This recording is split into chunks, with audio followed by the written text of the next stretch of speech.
Hi everyone, welcome to my kitchen. So today we are making a split pea and ham soup. Now, as you know, we do a lot of improv in this kitchen. So instead of the ham, I actually have some cubed pork, which is what I'm going to be using for my soup today. So let's just get started with the process. So because I'm using cubed pork, what I want to do is I want to actually first just build a flavor on the meat. Just try and fry it off. Season it with some salt to make sure that I've got the proper porky taste, the proper taste that I'm looking for. The fat but salty as well, because that is what is going to flavor my soup. Now, the tricky thing is you need to be patient with this process when you are firstly browning the meat and secondly salting it. So if you have a ham hock in your kitchen, this is going to be very easy because then this step will fall away. But I've got some pork cubes and that's what I'm using. And this is me trying to build the flavor to make sure that I have a salty, porky flavor as the base of my soup.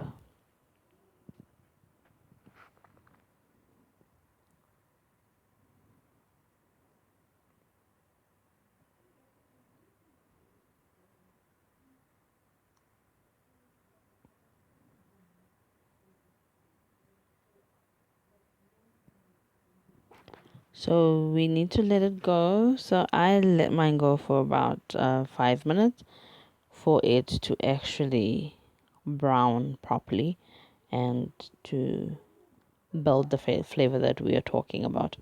On the one side, just a little bit before I actually just turn the meat pieces over to get the browning on the other side as well.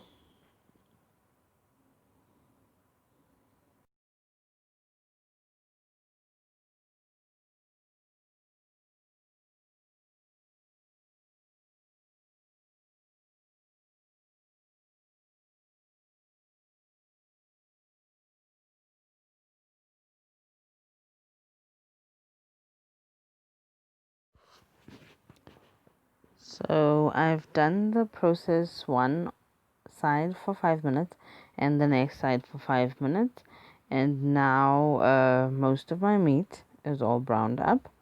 So I'm going to now go forward with the rest of the prep for the soup. Okay, so next in line is going to be the onions. Now I've got some onions that I've cut in half and then sliced, as you can see, very thick slices, because we actually cook the soup for quite a long time, about an hour and a bit. So I want the onions to be nice and chunky so they don't fade away in the soup.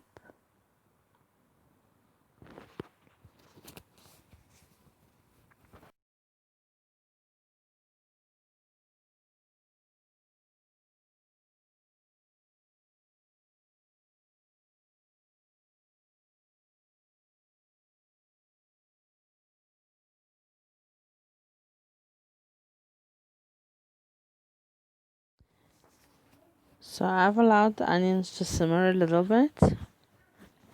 Suppose the ones that are at the bottom are browning a little bit, so I'm just going to mix it around. And the reason I'm doing this is because I'm ready for the next step, which is my celery. So I've just sliced some celery and I'm also going to be putting that in the soup together with the pork and the onions.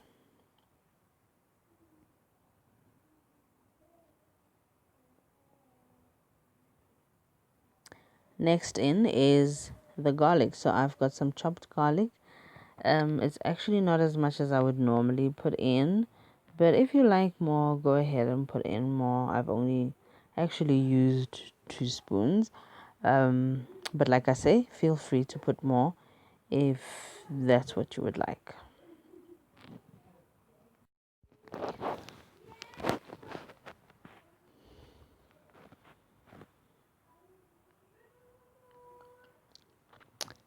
Now I'm putting in the bay leaves. I've got 2 dry bay leaves, and I've got 2 carrots that I had just chopped into small little dice, and I'm just incorporating that into the rest of the mix. As you can see, after I put in each ingredient, I always just make sure to just mix everything through properly, because I literally want the flavors to just melt together, and that's basically what I am doing when I am mixing it in every single time. So we are actually almost ready for our main ingredient, which is the split peas. Now, the process with the split peas is I actually put them in some hot water for quite a long time. For about 4 hours, I put mine in, and during that time, they will soften and they will get clean. So the starch will come off of them, or the waxiness will come off of them, and they will actually get softer. And if you leave them in the water or in that hot water for about 4 hours, then when you put them in your soup, you will then have to cook your soup off for a shorter period of time.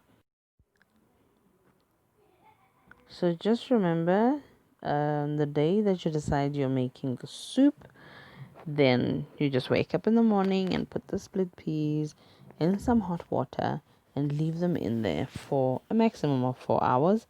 They will become softer and they'll be clean. So after that, you can wash them off.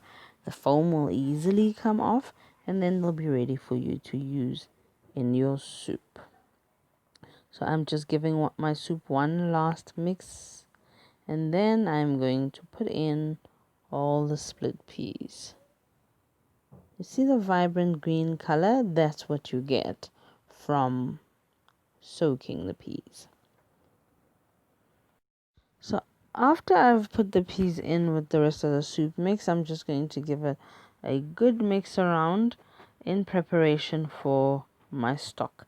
Now I am going to be using chicken stock for this particular recipe. I actually prefer chicken stock for this recipe as opposed to vegetable stock, because it just works for me. So if you would like to use veggie stock, feel free to do that. So what I actually do is I actually put very little chicken stock. I just use 1 stock cube and 1.5 liters of boiling water. So literally I am relying on the meat and the split peas to give the flavor, but the chicken stock is just going to help me to balance out the seasoning. So 1 stock cube to 1.5 liters of boiling water is what I am now going to be adding to my soup. So literally this provides the liquid for the soup, but a little bit of flavor, as you can imagine. But the most flavor, or the most predominant flavor, will come from the pork and the split peas themselves.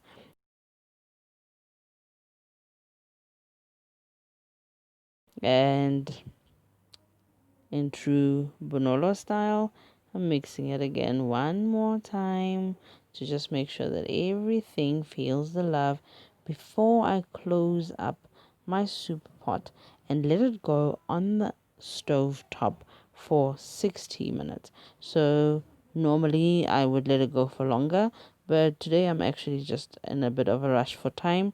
So let's go for about 60 minutes. Just adding on a little bit of fresh herbs. I think that is a mix of parsley and a little bit of coriander. Just adding it on, because I'm extra, just mixing it in. And then we are basically good to go. You can cover your pot and then let it go on the stove for an hour on medium heat. And in an hour, I'll be back to show you what my soup looks like.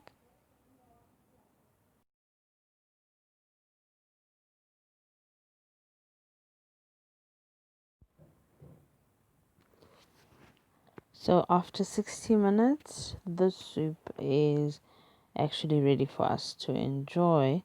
As you can see, the split peas have cooked all the way through and become soft, and they've rendered the soup nice and thick. a creamy texture and very, very green. So I'm just going to get a ladle and a spoon and just scoop it in, so you can see the nice thick chunks of pork.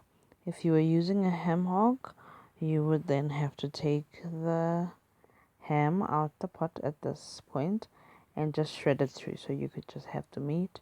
But I've got nice chunks of meat, and that's what I am dishing into my plate. As you can see, nice and colorful, mostly very green. You can see the little orange patches there, which come from the carrot, and I promise you all the flavor is definitely in there, so you're really going to enjoy this one. So thank you very much for coming into my kitchen today, and remember to like the video, leave a comment, and subscribe. And until next time, bye bye.